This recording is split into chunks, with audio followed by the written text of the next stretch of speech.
মজুত করা রোধ করুন, সহজলভ্যে পণ্য দেন, নিম্ন মধ্যবিত্ত মানুষদের খেয়ে বাঁচতে দেন, ন্যায্য মূল্যে গর্ব দেশ, লাখো শহীদের বাংলাদেশ। উদ্দেশ্যটা মাথায় আসলো যে আমি আগেও বিভিন্ন সামাজিক সচেতনতা কাজ করতাম, তো আমি ওখানে চাঁদপুরে থেকে করতাম এই কাজগুলো, যেমন ট্রাফিক নিয়ে করতাম, তারপরে আপনার যেখানে সেখানে ময়লা ফেলবেন না এগুলো নিয়ে কাজ করতাম। আর ঢাকায় থাকি আজকে 2 মাস ধরে, জলসিঁড়িতে আমার কাজ চলে, আমি পেশা একজন টাইস কন্ট্রাক্টর। ওই চিন্তা থেকে আমি চিন্তা করলাম যে আমরা মধ্যবিত্ত নিম্নবিত্ত মানুষরা আসলে অনেক কষ্টে আছি, যেভাবে দ্রব্যমূল্যের দাম দিনকে দিন বেড়েই চলছে, তো এইভাবে যদি চলতে থাকে আমাদের তো আয় ইনকাম বাড়েনি। তো ওই চিন্তা থেকে আমি এই সামাজিক সচেতনতা এই প্রচারটা আমি করতেছি। প্রচারটা করতে ভালোই লাগতেছে, ভালো লাগতেছে, আবার সেই সাথে খারাপও লাগতেছে। তো খারাপ তো ভালো দিক খারাপ দিক থাকবেই, কেউ সমালোচনা করতে আছে, বেশিরভাগ মানুষই বাহবা দিচ্ছে, ভালো বলতে আছে। অনেকে বলে আজারে কাজ করতে আছে, তারপর আপনার কেউ বলে এইসব এখানে হবে না, এইসব বলে লাভ নাই, এই মানে এগুলোই বলে আর কি বেশিরভাগ। আমি আমার থেকে আওয়াজ তুলেছি যে দ্রব্যমূল্যের দাম কমান, আরেকজন আবার আরেকভাবে আওয়াজ তুলবে, এভাবে করতে করতে যদি সবাই আমরা আওয়াজ তুলি, মাননীয় প্রধানমন্ত্রী আসলে এটার দিকে খুব গুরুত্ব দিবে। ঠিক আছে, যদি আমরা সব নিম্নবিত্ত এবং মধ্যবিত্ত মানুষরা মিলে যদি আওয়াজ তুলি তাহলে অবশ্যই তিনি নজর দেবে। এই আইডিয়াটা আমি তো একজন বিনোদন করে থাকি, বিভিন্ন বিনোদন করে থাকি মানুষের সাথে। তো আমার একটি চ্যানেল আছে গোল্ডেন বা ভিডিও, ওইখানে আমি এইসব কাজগুলো করে থাকতাম। তো আমি চাঁদপুর থেকে এত পরিচিত, যেহেতু আমি এত পরিচিত হয়েছি, আমি তখনই চিন্তা করলাম আর 4 মাস আগে আমি বিভিন্ন সামাজিক সচেতনতা কাজগুলো করে থাকবো। তার মধ্যে এই আইডিয়াটা, আর আইডিয়ার কথা বলতে গেলে আমি এটা ইউরোপিয়ান ভিডিও দেখতাম তো বেশি, ওইখান থেকে এই আইডিয়াটা নিয়েছি গোল্ডেন বা বিডির এই লিভিং স্ট্যাচু।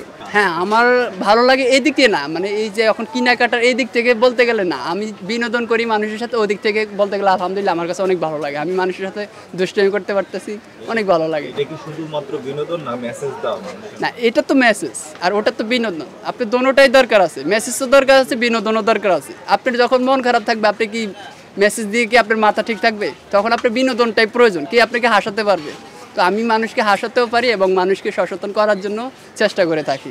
আমার যে লুকটা, এই লুকের দিকে সবাই তাকিয়ে থাকে, তো আমি এই জন্য বিভিন্ন সামাজিক মেসেজগুলো দিয়ে থাকি। একে তো মানুষ কি বলতে চায় সেটাও শুনবে, আর আমার লুকের দিকেও এখন তো একবার তাকাবে, আর আমার যে স্লোগান ওটার দিকেও তাকাবে।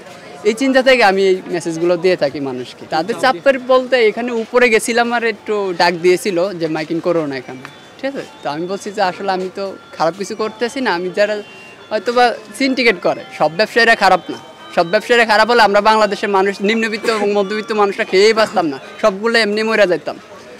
কিছু কিছু ব্যবসায়ী, 2-1 ব্যবসায়ীর জন্য পুরো দেশটা এখন আর কি এরকম পরিস্থিতিতে পড়েছে। দ্রব্যমূল্যের জিনিস কিনতে গেলে আমার নিজেরই মেজাজ গরম হয়ে যায়, কারণ আমার ইনকাম হলো 500 থেকে 600 টাকা। আমি যদি বাজারে একটা সাধারণত বলি পাঙ্গাস মাছ বোধহয় ওখানে 250 টাকা কেজি করে, আর আপনার মুরগির দাম 230 টাকা, 240 টাকা, 220 টাকা, 10 টাকা এরকম চলতেছে। তো কোনটাই দাম কম আছে? এভাবে যদি চলতে থাকে আগামী 1 বছরে, আগামী রমজানে আমাদেরকে এই মুরগি খাওয়াবে 350-400 টাকা কেজি। গতকাল না জানি গত 2 দিন আগেও বলেছিলেন একজন মন্ত্রী যে ইফতার করার জন্য আপনার এটার কি বলে খেজুর লাগবে কেন, মালটা লাগবে কেন, আমকুল লাগবে কেন, বড় দিয়ে ইফতার করেন না বলেন তার কথাটা। তাহলে এগুলো সব মনে হয় তাদের জন্য, আমাদের জন্য না। এই সরকারের আমল 5-6 বছর আগেও আমরা ভালো খেয়েছি, ইনকামটাই এরকমই ছিল। আপনার এই যেমন ইনকাম এখনও তেমনই ইনকাম, কিন্তু ওই আগে যে ভালো খাবারটা খাচ্ছি এখন কিন্তু ওই রকম ভালো খাবারটা খেতে পারি না। মজুত করা রোধ করুন, সহজলভ্যে পণ্য দেন, নিম্ন মধ্যবিত্ত মানুষদের খেয়ে বাঁচতে দেন, ন্যায্য মূল্যে গর্ব দেশ, লাখো শহীদের বাংলাদেশ। বিষয়টা তো অনেক ভালোই লাগছে, আর নিত্য প্রয়োজনীয় জিনিস নিয়ে মানে এটা একটা উপস্থাপন করতে আছে, তবে মধ্যবিত্তের জন্য আর কি এটা নিত্য ভালো লেগে কইছিল, এর লগে আরো সহযোগিতা করার দরকার আছে। মধ্যম বৃষ্টির লিগা যেন মালের দাম একটু কম থাকে, মানুষে কিনা খাইতে পারে, তখন আমরা সহযোগিতা করার দরকার সকলেই। মজুত করা বন্ধ করুন, সহজলভ্যে পণ্য দেন, নিম্ন মধ্যবিত্ত মানুষদের খেয়ে বাঁচতে দেন।